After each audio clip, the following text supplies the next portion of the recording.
If you want to play a character who is about as strong a healer as you can possibly be, but still be able to pump out about as much damage as a dedicated damage dealer, then you're going to enjoy this particular Pathfinder character build. Welcome to D4.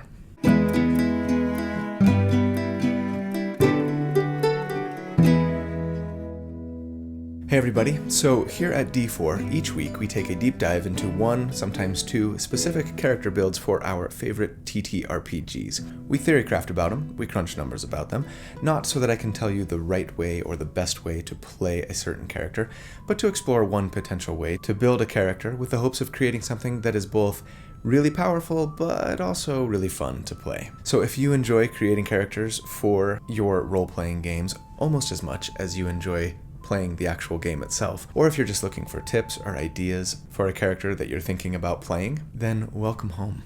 This is where you belong, and I am so glad you're here. So thanks for being here. My name's Colby. Right, let's just jump right in. One of the first things I did as soon as I got the Core Rulebook for Pathfinder 2e was to start looking through the class list and to try to figure out, okay, which class is going to make the best Gish, because I love Gishes, as you all know. Alas, I seemed to discover, there's not really a class in the Core Rulebook that makes a good Gish. A character who can be focused on both making weapon attacks and casting spells in combat to damage their enemies. Lame. And so I started to ask around and discovered that yes, the Magus is what I was really looking for if I wanted to play a Gish in Pathfinder 2e. That's what everybody told me. And so, a few weeks ago, I did my first ever Spellsword Gish build for Pathfinder, the Laughing Shadow Magus. It was a lot of fun, and I'm playing a version of that character right now in the Rules Lawyers campaign with Blaine Simple, Mr. X, Monkey DM, and the DM Slayer. It's awesome. But there are a few things that I've learned over the last few weeks about Pathfinder that just might contradict that initial there are no good spell swords in the Core Rulebook assumption. First, the multi-attack penalty in Pathfinder 2e really sucks. So far, all of my builds have done their utmost to mitigate that penalty you suffer from making multiple attacks on your turn, right? Including the Ninja Monk, the Thief Rogue, here we go, and the Flirty Ranger, and I'm now out of cards.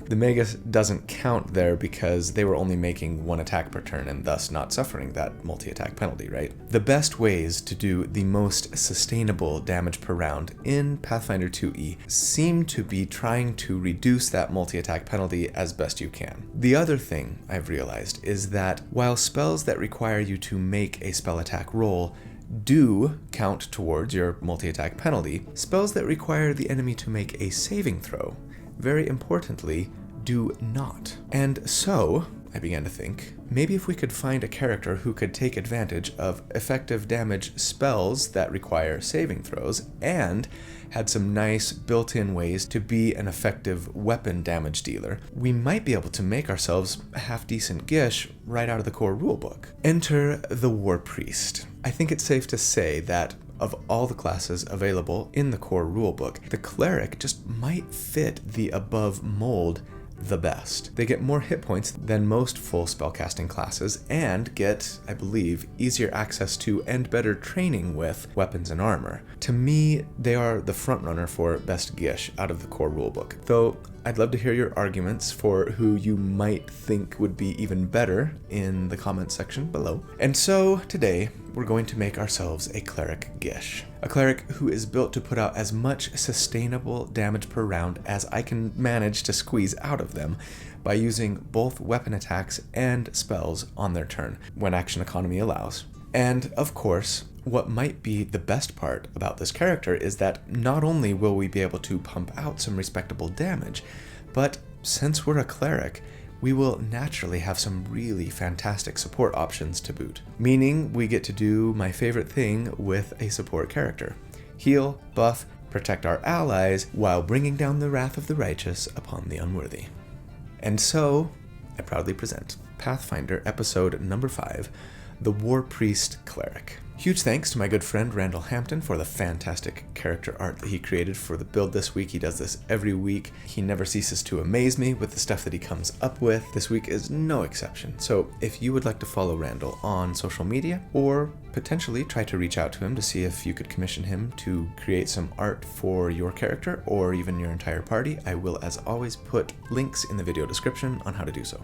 Thanks, Randall. Also, before we jump into the build, I've got something amazing to tell you guys about, so please don't skip. It's a new anthology of 5e compatible horror adventures called Librus Nocturnum by my friends over at Lunch Break Heroes, who are the sponsor for the video this week. Librus Nocturnum is in Kickstarter right now, and there are only a few days left to back this project. Last I checked, they were this close to hitting their funding goal. They might have even passed it by the time this video releases, but they need your support, and you're gonna want to support them. Librus Nocturnum means the Book of Night in Latin, and the goal for this book is to provide D&D horror enthusiasts with high-quality adventures that their entire table will enjoy. Now, you can run these adventures individually or together in like a long-running campaign. Similar, I think, to other recent releases by Wizards of the Coast, like Wild Beyond the Witchlight or Candlekeep Mysteries, etc. The world of Librus Nocturnum is a land beset by evil, where nightmares roam free. Your characters are among a handful who dare brave the darkness. The question is, will they push back the night or join the countless others who have been consumed by evil? In each adventure, Librus Nocturnum tackles a new facet of the horror genre, from gothic horror to body horror to cosmic horror and much more. The adventures held within will always give dungeon masters something new, fresh, and most importantly, terrifying. Inside this book, you will find over 250 pages filled with 13 horror adventures made for characters from levels 1 through 12, where you will attempt to survive a zombie apocalypse, solve bloody mysteries, and break dark curses. There are 13 new settlements, towns, and cities to explore, over 30 new creatures and NPC stat blocks, beautiful custom art by a variety of talented artists. I mean, check it out. It is fantastic, right? And highly detailed maps by Andy D'Amato, aka DM Andy. Now, as with all great Kickstarters, there are fantastic goodies available to those who back it now before the Kickstarter ends, things like a custom dice set, Foundry VTT modules for the campaigns themselves, which is super cool, with stretch goals that will lead to additional adventures, art prints, and special editions of the book, among other things. If you love third-party content creators and or horror settings in your role-playing games, do yourself a favor and go back this project. You will not regret it. I'm putting a link down in the video description, as always, on how to get to the Kickstarter. I'd really appreciate it if you would use that link so that they know I sent you. Anyway, big thanks to everyone over at Lunch Break Heroes. Good luck on hitting that funding goal. If you're not there yet, I'm sure you'll get there, and I can't wait to see the finished product. All right, let's jump into the build. All right, we're gonna jump into level 1, but really quick, just FYI, I'm not planning on doing a video next week. It's spring break here, and I'm gonna take some time off to hang out with my family. Also, as a reminder, I'm only using the Core Rulebook here for this build, with one teeny weeny exception. So if there are other options along the way from other books that might be more optimal, please do tell me about them. But just know that I'm trying to stick to the basics still, both for myself and for so many of you who are still kind of learning to walk in Pathfinder here. I hope to be done with that sort of self-imposed restriction soon. Maybe start looking at the advanced player's guide finally. All right, so yes, for our class, we're going Cleric. And as a Cleric, our key ability score is Wisdom, and we don't get the option to pick something different, which means that our Wisdom bumps up to a 12. That's okay. As a character who will, or at least could, be the party's primary healer, high wisdom is a good thing. Now, at level 1, clerics have to choose a deity. And here's something that I really appreciate about Pathfinder. They really lean into the whole religion and alignment thing. While I appreciate the direction that D&D 5e seems to be increasingly going to kind of allow you to customize your character in whatever way you think best, with non-religious paladins and alignment often just kind of being flavor and concept without a whole lot of actual mechanics to them, Pathfinder holds a little bit more of an old school philosophy where clerics worship a god, and the god you pick has all kinds of important repercussions for your character. Not just conceptually, but mechanically as well. Your god will determine your alignment. You have to choose an alignment represented by that god, and then each deity has a favored weapon, and you get to have trained proficiency in that weapon. That seems especially important for a Gishy war priest, right? More on weapons in a second. You also get to have access to spells from your deity that are often not otherwise listed on the divine spell list, which is the only spell list that clerics by default get access to. This makes picking your deity incredibly important, and I kind of love that, honestly. Finally, your deity comes with an anathema, a ban, or something prohibited by your god. Doing things that are anathema to your deity can also have repercussions for your character. It's a little bit loosey-goosey here, and your GM will ultimately be the one to decide when you've done too many, bad things. But once you have, you lose the magical abilities that come from your connection to your deity until you perform a complicated atone ritual. That,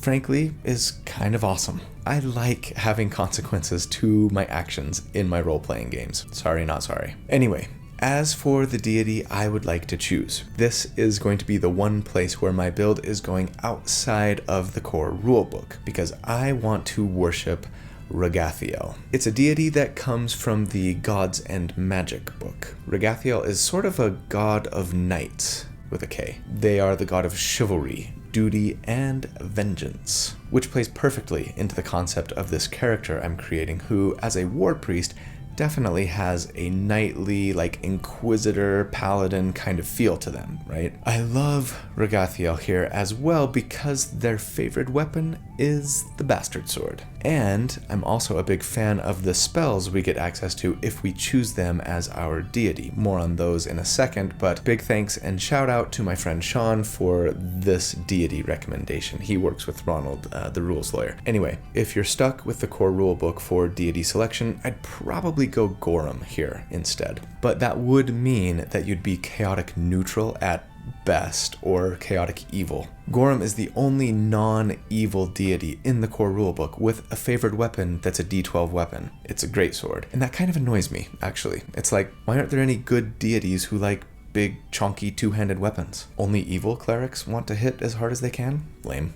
Anyway, for the rest of this build, I'm assuming that we were able to take Ragathiel as our deity. You'll have to make some minor adjustments if you can't. Also, Ragathiel's anathema is cowering from combat, forgiving those who have irreparably sinned, or leaving allies unwillingly in darkness. So don't do those things. One really cool feature that clerics get at level 1 is Divine Font. This tells us that we get additional spell slots to cast either Heal, which is kind of the equivalent of Cure Wounds in Pathfinder, but actually better, or Harm, which is sort of like an Inflict Wounds equivalent. The number of these extra spell slots we get are equal to 1 plus our Charisma modifier, for some odd reason. Pathfinder really doesn't want you to be sad, it seems, single ability score dependent.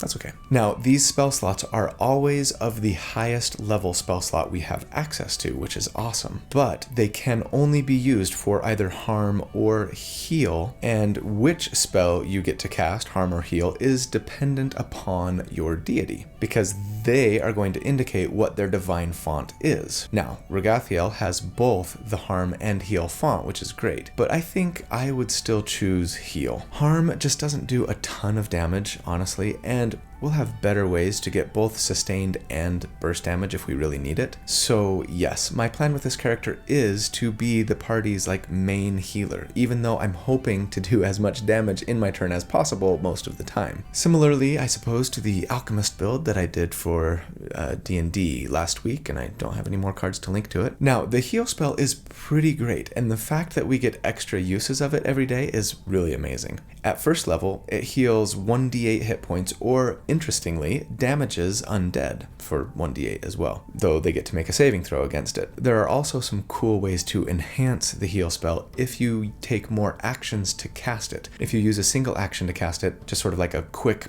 uttered prayer when you're under fire in the middle of combat. It has a range of touch, and only a verbal component. If you take 2 actions to cast it, it takes on the verbal and somatic components and has a range of 30 feet now. Plus, it restores 8 extra hit points. Amazing. Best of all, you can use all 3 of your actions to cast this spell. If you do, it takes on a material component as well as somatic and verbal, but then you basically shoot out like an explosion of healing energy that emanates out to 30 feet from you in all directions. That said, it's going to heal all living creatures in that area, even enemies potentially, and harms all undead in the area as well. Man, that is just such a cool image, and I hope you get to do this somewhat regularly to really turn the tide of the battle for your party. The Cleric subclass is called their Doctrine, and the Core Rulebook only has 2 choices for your Doctrine. The Cloistered Cleric, which is more of a spellcasting focused cleric, and the War Priest, which, as I've said, is what we're going with. Your chosen Doctrine gives you features at 1st, 3rd, 7th, 11th, 15th, and 19th levels. The first doctrine we receive as a War Priest is training in light and medium armor, expert proficiency in fortitude saves,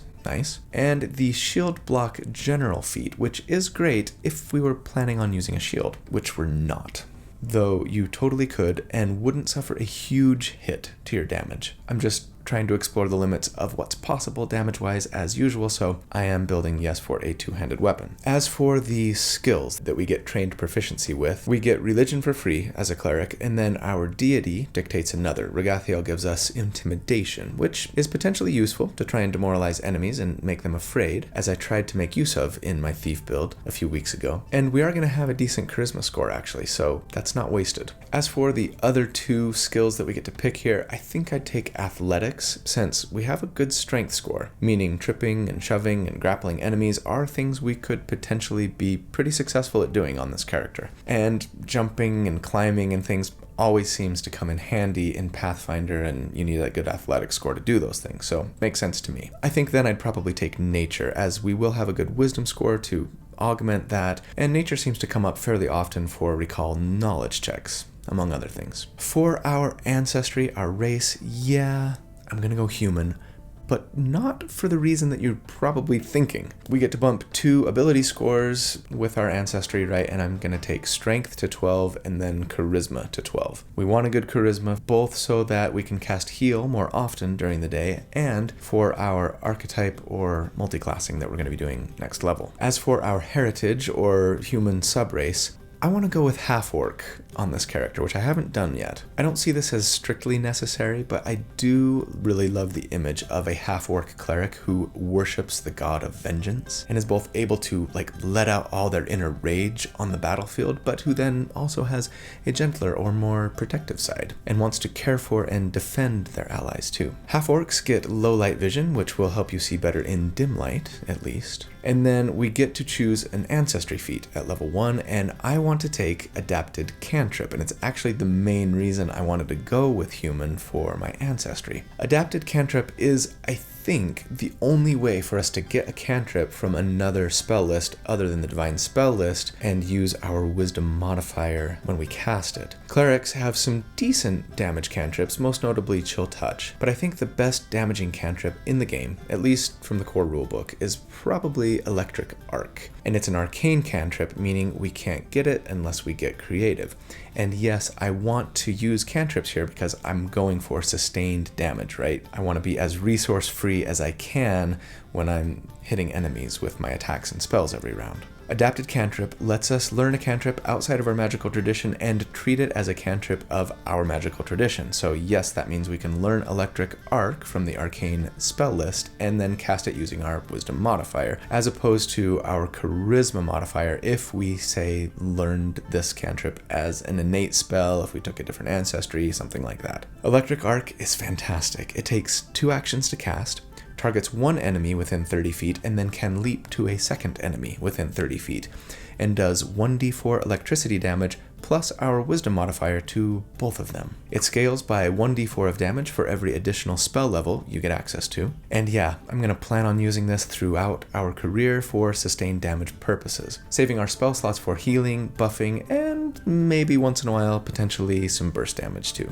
For our background, as always, it doesn't matter too much what we pick, so long as we get something that will let us bump either strength or wisdom, because yes, we're going to bump both of those to 14 here. I'm going to take the field medic background since it really fits my concept of this character being someone in the thick of the fight, but who's also trying to patch up their allies, and I really like the skill feat that it offers. With Field Medic, we get training in the Medicine skill and the Warfare lore skill, and then learn the Battle Medic skill feat. Alright, so yes, this is the build where I'm finally going to dive in a little deeper to the awesomeness that is Treat Wounds in Pathfinder. As a reminder, Treat Wounds is probably the main way that players heal up between combat encounters, as opposed to spending hit dice during a short rest in D&D, right? Someone who is trained in medicine and has healer's tools can take 10 minutes, typically, to try and heal themselves or an ally. You have to make a DC 15 medicine check to do so, and if you succeed, you heal for 2d8 hit points,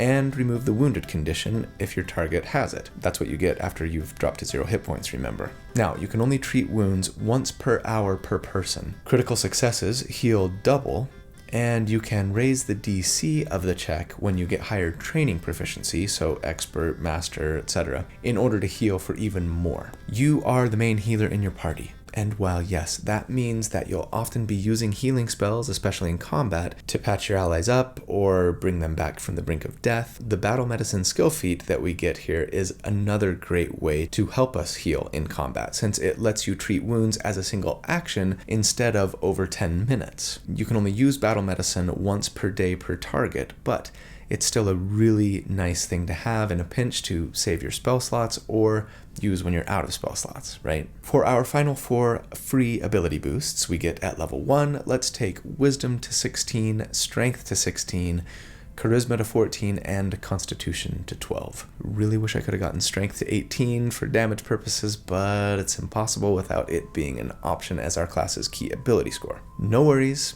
I really like where we're at. As for the equipment I want to start out with here at level 1, as a War Priest, again, we're proficient in medium armor, so let's buy some chainmail, a holy symbol for spellcasting, some healer's tools for treat wounds, and finally, yes, my favorite of all swords, the Bastard Sword. I made use of this in my Magus build last month, and I still really love it. With a Bastard Sword, you can either use one hand to attack for 1d8 of damage, or in true hand and a half style, use 2 hands to do 1d12 damage with it. I plan on foregoing my defenses, as I've said, and using 2 hands, but feel free to pick up a shield and just go d8 instead. Like I say, the damage difference isn't that huge, but I kind of also don't plan on often having an action available most turns to raise a shield, and don't forget, unlike in D&D, just having a shield doesn't actually do you much good in Pathfinder. You have to take an action to raise it to increase your AC and potentially shield block, right? Finally then, at level 1, we need to pick which Cleric spells we're going to have prepared. We get 5 cantrips and 2 first level spells. For the cantrips, we have to go Electric Arc, and then I think I'd take Guidance, which takes an action to cast and lets you add a +1 status bonus to the attack, perception, save, or skill check of a target before the start of your next turn. I like Light to help out those of us without dark vision. Shield is a really strong option, especially for those of us not using an actual shield, to spend an action when we need to raise a magical shield with a hardness of 5, giving us a +1 to our armor class, so not quite as good as a regular shield, but then it lets us kind of have our cake and eat it too, in that we get to use a 2-handed weapon, but we can throw up shield once in a while if it's really important to do so, right? Also, it lets us take advantage of that shield block reaction that we've got, though after using shield block with the shield spell, we can't cast the spell again for 10 minutes. Anyway, I think it's a good option. Finally, I think I'd take the Stabilize cantrip, which doesn't heal right away, but at least prevents a creature from bleeding out if they're unconscious. And then when we cast it on our allies' next turn, they do get to recover 1 HP and can take their turn normally, assuming of course they didn't get hit in the meantime. The rules do state that you should probably make this little bit of healing an optional rule, but it's a good spell to have regardless. As for the first level spells that I want, there are a few good ones to choose from. Regathiel gives us access to True Strike, which essentially gives us advantage on our next hit. This turn we get to roll 2 d20s to see if we hit instead of 1, and that's good, but I'm not sure if it's really worth the spell on this character. Magic Weapon is awesome, until we get magic weapons anyway, giving our weapons a +1 to hit and an extra die of damage. I think I'd definitely use it early on. Beyond that, Bless is good, though not nearly as good as it is in D&D, I think. It gives us and our allies within 5 feet a +1 status bonus to hit. It lasts for a minute, and interestingly, on your turn, you can spend an action to increase the aura to 10 feet, and then another action on the next turn to 15 feet, etc., which potentially can be really cool. Every +1 matters. Finally, for first level spells, I also really like Fear in that it can cause enemies to be frightened, and as we've already explored in other videos, that can be really powerful. We would have a decent chance at Intimidating instead if we wanted, but Fear for this character feels a little more reliable. Plus, if they fail their save against it, it puts them at Fear 2 as opposed to Fear 1 that Intimidate would typically do on a regular success. So, I don't know, good option. At level 2, we get to choose our first Cleric feat, and I want Emblazon Armament. It's a second level feat and basically lets us etch a sacred image into, for us, our bastard sword, letting that sword then act as a holy symbol that can then fulfill the material components of our spells, so that we don't need to spend an action to grab a holy symbol if we were to cast a spell that required material components. To be fair, in Pathfinder, there aren't a ton of spells that require material components. Most of the ones that do are 3-action spells. But if we didn't have this feat and we did want to cast Heal, for example, with all 3 actions for that awesome 30-foot burst of holy light, we'd have to grab our holy symbol on one turn and then cast the spell with all 3 actions the next turn, and that kind of sucks. Oh, also, this gives us a +1 status bonus to damage with our weapons. And that's sort of the main reason why I really wanted it. For our skill feat here that we get at level 2, I think the most important medicine feat for us to grab is Continual Recovery. This allows us to treat wounds on someone every 10 minutes instead of once per hour. And that means that so long as you're not being constantly bombarded by enemies every few minutes, healing yourself and your allies back to full health between combat encounters just got a whole lot easier and much less time consuming. Ronald, the rules lawyer, tells me that the difficulty scaling in Pathfinder 2e just kind of assumes that everyone will be at full health when combat begins. I wonder if that's your experience. For those of you who have played a lot of PF2, let me know in the comments. And then, yes, at level 2, I am assuming, as always, that we are playing with the free archetype rule that the majority of Pathfinder tables seem to play with. And this means that we get our free archetype feat here. And for this character, I want to take the champion dedication. The champion is essentially the Holy Knight or Paladin class of Pathfinder, right? And it just fits perfectly for us thematically. It's not actually going to do a whole lot for our sustained damage, but it does provide some really nice support and defensive options. First up, we get training in heavy armor. Since our dexterity bonus is +0, that's a fantastic thing. I hope you can afford plate mail at this point. It's only 30 gold in Pathfinder, so not too expensive, and will definitely be the best thing we can do for our survivability here. And yeah, it does mean that even though we meet the strength requirement, we'd still have a -5 move speed penalty, which means we'd only have a move speed of 20 feet, and that's kind of a bummer. But c'est la vie, I want AC. That's so dumb. We also basically get training in 2 more skills of our choice here. Go ahead and PYF, pick your favorites. And then we get to choose a deity and a champion's cause, which is the champion subclass. I'm just going to go ahead and stick with Regathiel here. Trying to serve 2 gods feels both like asking for trouble. I don't really want to cause a conflict here. I love both of you equally, I promise. And overly complicated. Not too interested in taking on additional anathemas, thanks. Since Regathiel is lawful good, that means our cause will be, yes, the Paladin cause. Regular champions get all sorts of benefits from taking this cause. We only get the champion's code and no other benefits for now. The Paladin's code, which we must abide by, is to act with honor, never taking advantage of others, lying, or cheating, and we must respect lawful authority. We're rule followers. I hope you're okay with that. At level 3, we get our first general feat, and I think I would take Fleet here, especially assuming that we're wearing plate armor now, because Fleet increases our move speed by 5, so that we're at least back to the 25 feet of move speed that we were at originally, right? We also get our second Doctrine from our War Priest subclass here. At this level, that just means we're trained in all martial weapons. That could potentially be nice for the next few levels at least, if we find something that we like better than our Bastard Sword. Just know that eventually we'll get to expert training with that Bastard Sword, but not with other martial weapons, so don't get too attached to something else. We get a skill increase at level 3, and I'm definitely taking medicine to expert training here, meaning we would have an even better chance of succeeding on those medicine and treat wounds checks. And then at level 3 we get second level cleric spells. I think from this point on, I'm just going to recommend a couple that I think seem particularly cool and useful. I'm definitely not an expert on all of the available spells in Pathfinder, even just looking at the core rulebook. So Dispel Magic feels like a must-have to me. It's just always good to be able to get rid of bad enemy magic. I might also take either See Invisibility or Fairy Fire, which is much weaker than its D&D counterpart and basically just prohibits affected enemies from benefiting from invisibility. A third good option I think would be Resist Energy, which gives a target resistance to one type of energy damage, fire, electricity, acid, cold, or sonic, for 10 minutes. Remember how resistance works in Pathfinder. You subtract the flat resistance number from the total damage done. In this case, it's 5 resistance, but you can upcast the spell for bigger numbers and even additional targets. I'd love to take some restoration-like spells as a main healer character, but those can be a little frustrating here.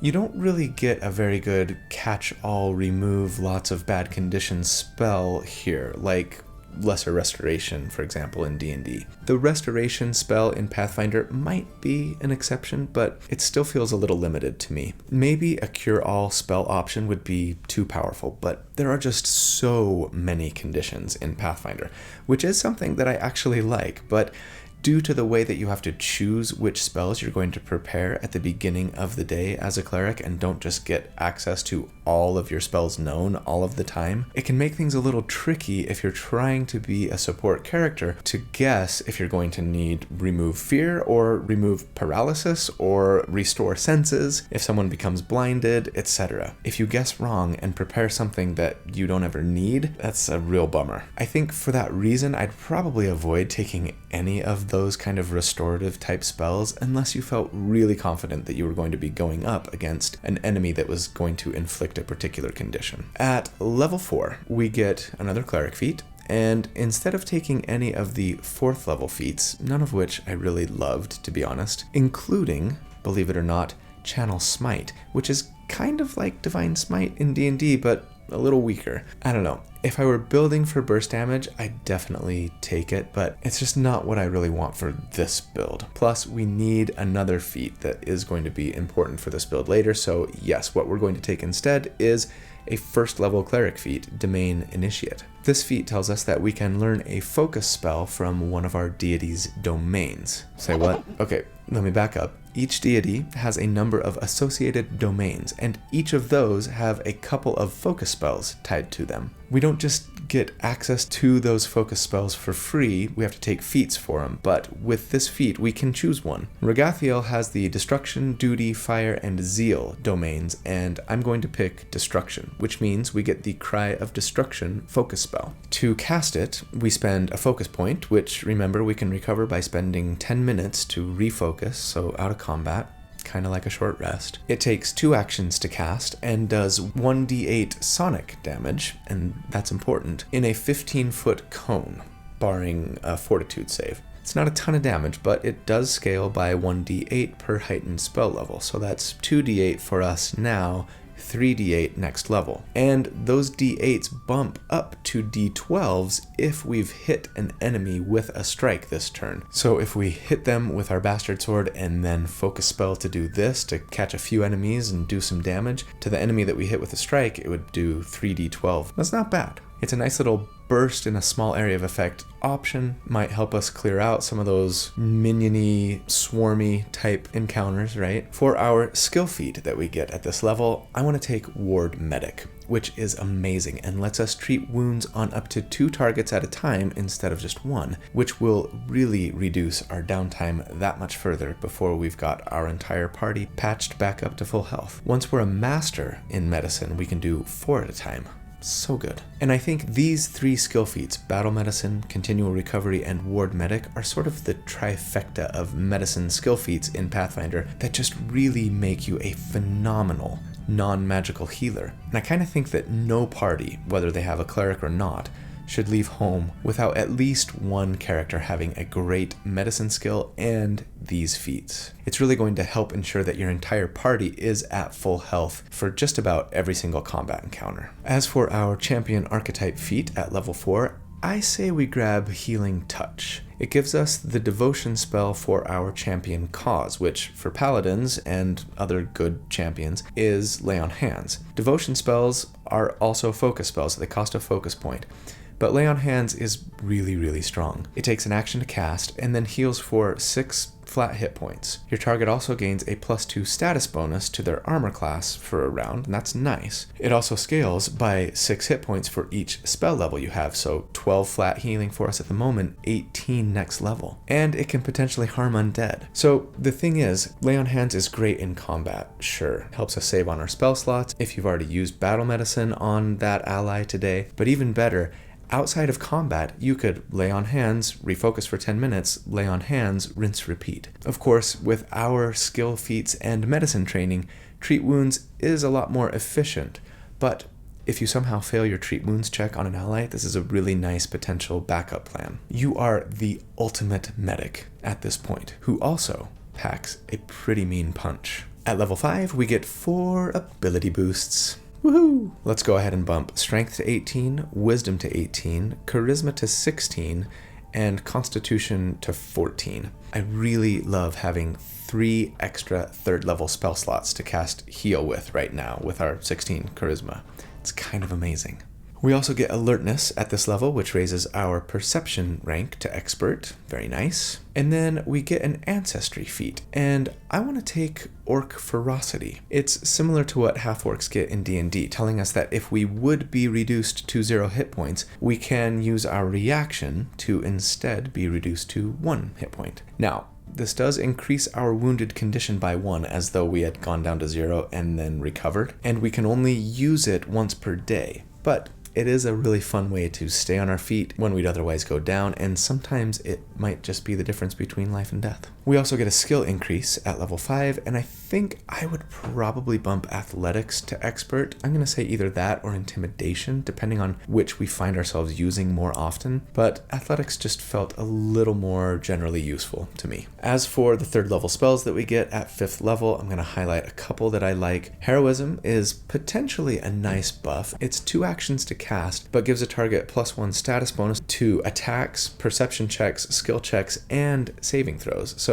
kind of like a stronger version of the Bless spell, though it's only on 1 target. Also, Vampiric Touch can be a nice way to do some burst damage and heal ourselves. It deals 66 damage, barring a Fortitude save, and then we gain half of the damage that we deal in temporary hit points. The most important spell for us at this level, however, comes to us courtesy of our benevolent, virtuous, and vindictive deity, the Haste spell. I also enjoyed using this spell on my Magus build, and it is just a really potent spell. And this is another main reason that I wanted to take Regathiel as our deity. It takes 2 actions to cast, lasts for 1 minute, and lets us take 1 additional action per turn, though that action can only be used to strike or stride. And yeah, that is absolutely sufficient for our needs, as we were wanting to be doing both of those things pretty much every turn. I mean, heck, this would mean that we could make a weapon attack and still get off a 3 action heal on our turn, and that's just awesome. Alright, at level 5, it's time for our first damage report. So, let's go over what I'm assuming combat looks like for us at this level. First off, yes, I'm going to assume that we've got both the haste spell and the bless spell active on ourselves. I'd probably start with haste since it gives us an extra action, and then move on to bless round 2 since it gives our entire party potentially that +1 to hit. We are here to support and do damage, so I think it's worth casting these spells. We would still be able to make weapon attacks on those turns, right? So it's not like we're doing nothing but just sitting there and buffing. But then on subsequent rounds, yes, I'm going to assume that we'd be making 2 weapon strikes with our bastard sword in 2 hands, right? The second strike with a -5 to hit, unfortunately, for 2d12 plus 5 damage each, thanks to our strength modifier and our emblazoned weapon. And then with our last 2 actions, we'd cast Electric Arc to hit 2 targets for 3d4 plus 4 for our wisdom modifier, each target. Now, 3d4 plus 4 might not seem like a ton of damage, and you might be wondering if it would really be worth using 2 actions to cast this spell every turn when we can. I'd argue that it is, for 2 reasons. One, because additional attacks this turn would be made at a -10 to hit, and honestly, that is just almost never going to hit our enemy. But 2, don't forget that most spells, even cantrips, do half damage on a successful enemy save. That's really, really good for us. Plus, we're a Gish. Don't forget, we want to be casting spells and making weapon attacks. It's who we are.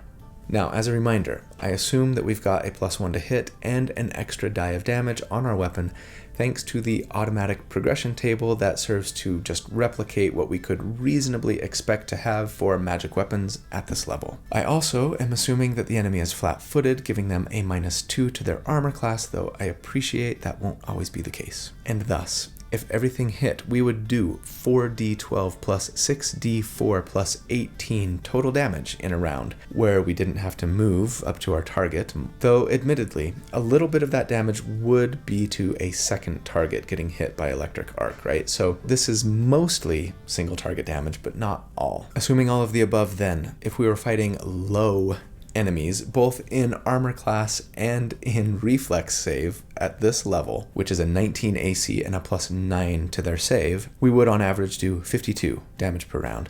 And versus high enemies, which is a 22 armor class and a +15 to their saves, we would do 39 DPR. And compared to other builds that I've done to date, that is really, really close to every other build but the Thief, within a point or 2 of damage. And considering that we're also the world's greatest medic with some really nice healing and buffing options at our disposal, that feels fantastic. I love this Cleric Gish. Let's see where we can take it from here. Alright, at level 6 we get another Cleric feat, and I'm a little bit torn on what to take here. I think I would probably take Divine Weapon. It's not anything amazing, but it lets us add a little bit of damage to our weapon as a free action. The problem is you can only do this if you have cast a spell with one of your spell slots, and it's only a d4 of extra damage on this turn, though you can bump it to a d6 if you choose a damage type associated with your deity's alignment. So for us that would be good damage or lawful damage, right? Useful only against evil and chaotic enemies, respectively. Still, it makes me feel a little less bad about casting haste on round 1 and bless on round 2, because at least the weapon attacks that we do make on those rounds would potentially get a little bump to their damage, yeah? Not to mention a little damage bump on rounds that we're, say, casting the heal spell, too. For our skill feat here, let's take the last medicine skill feat available to us from the Core Rulebook, until level 15 anyway, which we're not going to get to. Robust Recovery. So, if a creature is poisoned or diseased, you can use your medicine skill to try to help cure them. You make a medicine skill check, and if you're successful, the ally gets a bonus to their next save against the disease or the poison. The Robust Recovery skill feat basically lets you increase that bonus if you're successful on your check, and if the patient then succeeds on their check, it's automatically a critical success. I'm still not sure how often poison and disease come up during most Pathfinder games, but when they do, this is going to be nice to have, and if you really are thinking of yourself as the main healer in your party, you ought to take it. As for our champion archetype feat here at level 6, I want to take Champion's Reaction, and this might be the best thing we get from the Champion archetype. Champion's Reaction kind of gives us the ability to make an attack of opportunity. It's a little different. As a paladin, we get Retributive Strike, which tells us that if an enemy damages an ally, and both that enemy and that ally are within 15 feet of us, we can use our reaction to give an ally resistance to all of that incoming damage equal to 2 plus our level. So that's saving them from 8 damage right now. Not bad. Better yet, we then get to make a strike against the enemy if they are within melee reach. And of course, since this happens on the enemy's turn, we don't have any multi-attack penalty to deal with, right? That's a really great feat for both support and offense, and I love it. At level 7, we get another general feat, and I want to go with boring old numbers and just take toughness. This gives us 1 more hit point per level and decreases the DC of our recovery checks, or death saves, right, by 1. It's not a ton, but we'll take it. We get a skill increase at level 7 too, and at this level we can bump something to master if we want, and we want. So yeah, let's take medicine to master to help us succeed on those treat wounds checks especially, and even let us raise the DC to 20 if we want to heal for 10 extra hit points when we treat wounds. I mean, at this level, our medicine skill is a plus 15. That's an auto success on a regular treat wounds, and we only need to roll a 5 or better to hit that tougher 20. Super cool. We also get our 3rd War Priest Doctrine at level 7, and that means we get expert proficiency with our bastard sword. It comes a couple levels later than full martial characters get expert proficiency with weapons, but waiting just 2 additional levels isn't so bad considering how great of a support we are. But yeah, at this point we want to make sure that we're using that bastard sword and not some other unworthy martial weapon. Be a true follower of Rogathiel. A true bastard. We also get the critical specialization effect with that bastard sword, meaning that if we crit on an enemy, they are flat-footed until the start of our next turn. So all the more reason to be a bastard. I just really like saying bastard. Bastard. As for the 4th level spells we get at level 7, the 2 I will highlight here are first, Airwalk. This is sort of like a poor man's fly spell, which clerics don't get access to typically, but in one way, it's kind of better. It lets you walk on air as though it were solid ground, like a true holy person would, I think. And yes, even allows you to move vertically, though at no steeper an angle than 45 degrees. Still, it should be sufficient for most aerial combats, among other things. And also, the fly spell has this annoying little rule tied to it. In Pathfinder, if you're flying, you have to spend one of your actions to use the fly action. If you don't, and you're airborne at the end of your turn, you fall. Ouch. No such action tax for Airwalk, so fly. Airwalk lasts 5 minutes. Another great option I think is Divine Wrath. It does damage similar to a 3rd level fireball anyway, 4d10 in a fireball-like area of effect, a 20-foot burst. You choose either lawful or good damage as per our deity's alignment, and barring a fortitude save, the enemies take the damage so long as they are of opposite alignment, of course. I figure most of the time you should be reliably fighting evil or chaotic enemies at most tables and most campaigns, so you should get a fair bit of use out of this, if and when you needed it. Though, it might not be a bad idea to do a recall knowledge check beforehand, just to be safe and see if you can figure out what their alignment is. One really great thing about the spell, though, is that if, say, you choose good for the damage type, and your allies within the blast area are of good alignment, whether lawful or chaotic, doesn't matter, they're unaffected. If they're neutral, and thus don't match or oppose the alignment, then anything hit by it just treats their saving throw as 1 degree better. So failures are successes, successes are critical successes, etc. Oh, also, if they fail, they take full damage and are sickened 1, meaning all checks and DCs are lowered by 1. And it doesn't just automatically go away either, like if you're frightened. They have to succeed on another check against your DC to get rid of it. And crit fails on this spell are sickened 2. And slowed 1, meaning 1 fewer action next turn, right? All in all, a really solid area of effect and potential debuff spell that might not even hurt your friends that get caught in its blast. At level 8, we get another Cleric feat, and I want Emblazon Energy. It's just a nice little damage bump. It says that when we emblazon our weapon, like we've been doing, right, etching our holy symbol into it, instead of having it do just 1 extra damage, we can have it do 1d4 of either cold, electric, fire, acid, or sonic damage. And better yet, if we have a domain spell that does one of those damage types, and we do, remember, our Cry of Destruction domain spell does sonic damage, then we can bump that damage up to an extra d6 of damage every time we hit with it. Not bad. As for the skill feat that we get at this level, I'm just going to say pick your favorite. Like I've said, the only other medicine-related feat in the core rulebook, Legendary Medic, isn't available to us until level 15, so go ahead and PYF here. Or if you have access to other books outside of the core rulebook, go ahead and grab Risky Surgery or Advanced First Aid or whatever. For the champion archetype that we get here, I want to take Basic Devotion, which gives us a 1st or 2nd level champion feat, for which we'll be taking Ranged Reprisal. This tells us that, as a paladin, if Retributive Strike gets triggered but the enemy is 10 feet away from us instead of right next to us in melee range, we can step 5 feet first and then make a strike. I love that so much. Makes me feel like we're going to be using that reaction to deal damage a lot more often. Not to mention better position ourselves, maybe even get into flanking position. At level 9, we get an Ancestry feat, and I think I'd probably just take General Training. It's available to humans and gives us another general feat, and so then, yeah, I would just take the Incredible Initiative general feat.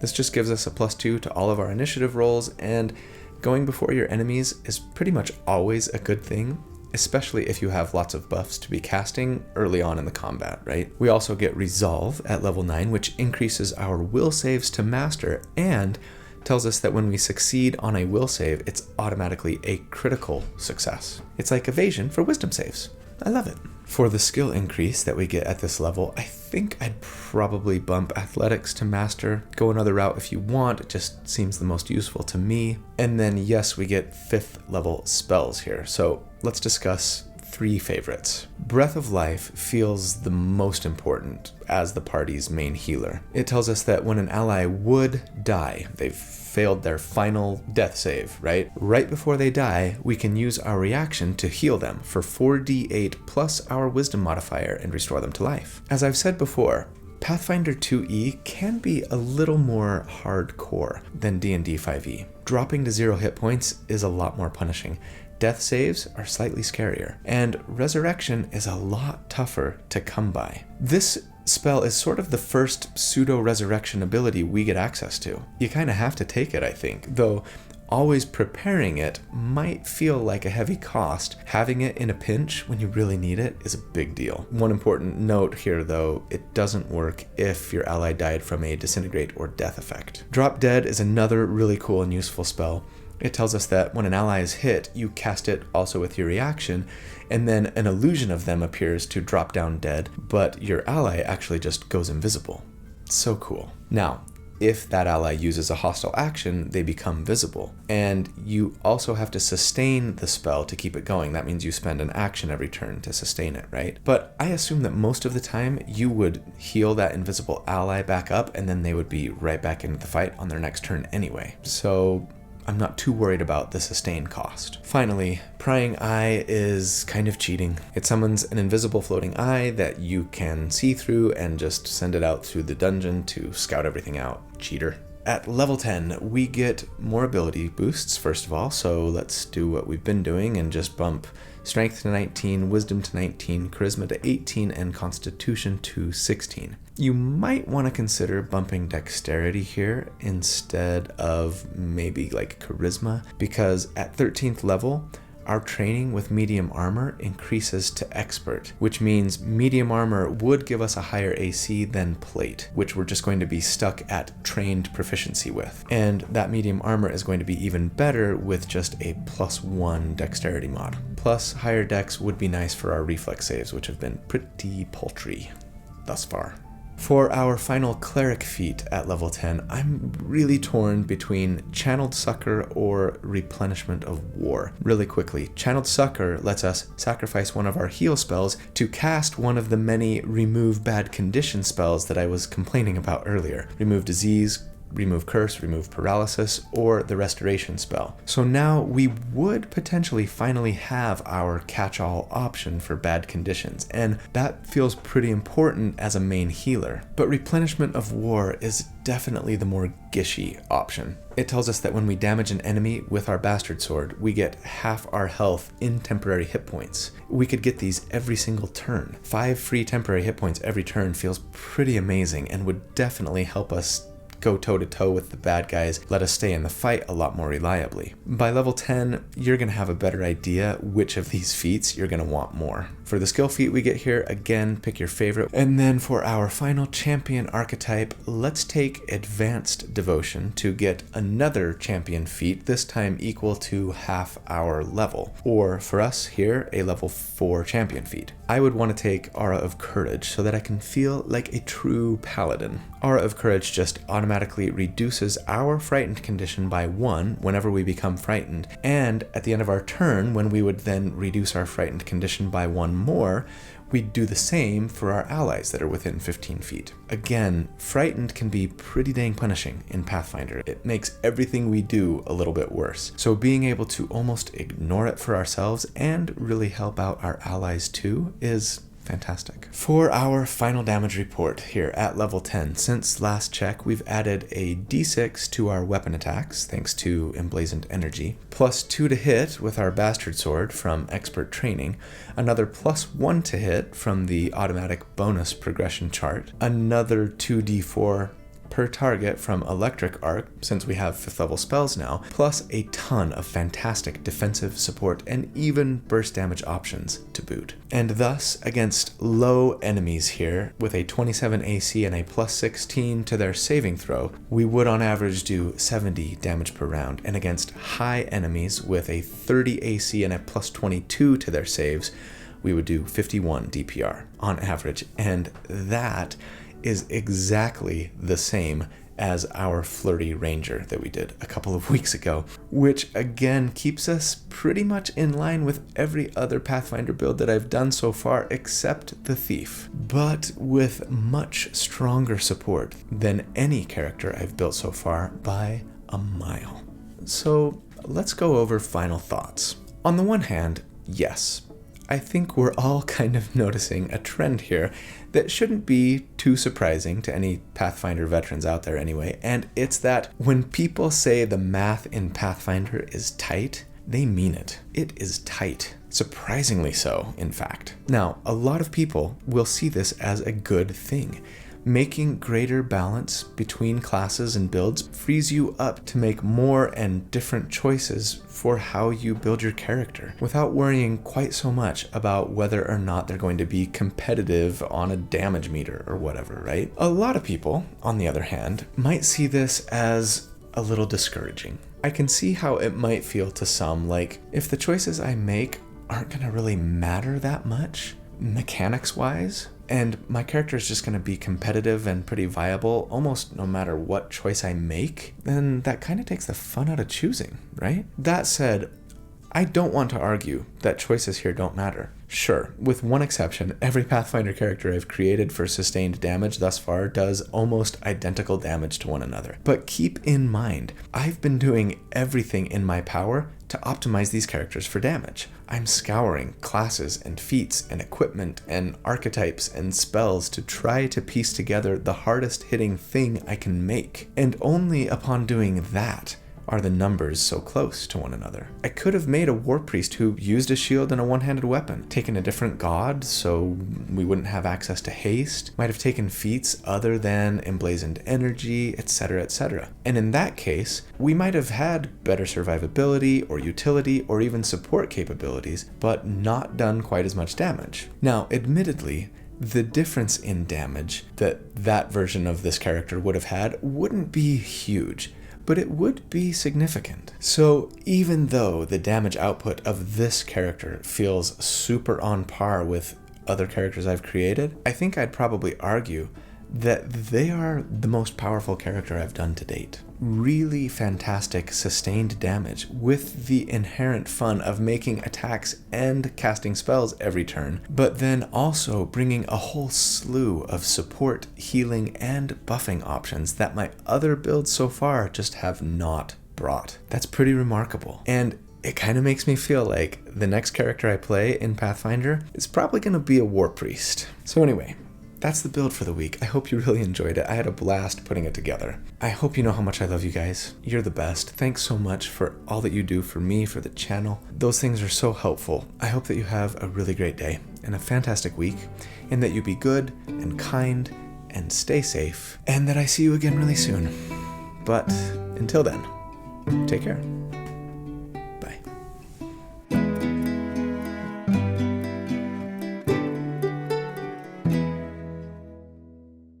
I have spoke with a tongue of angels. I have held the hand of a devil. It was warm in the night. I was cold as a stone. But I still haven't found what I'm looking for.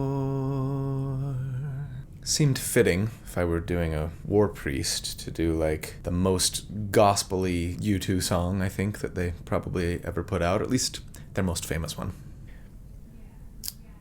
And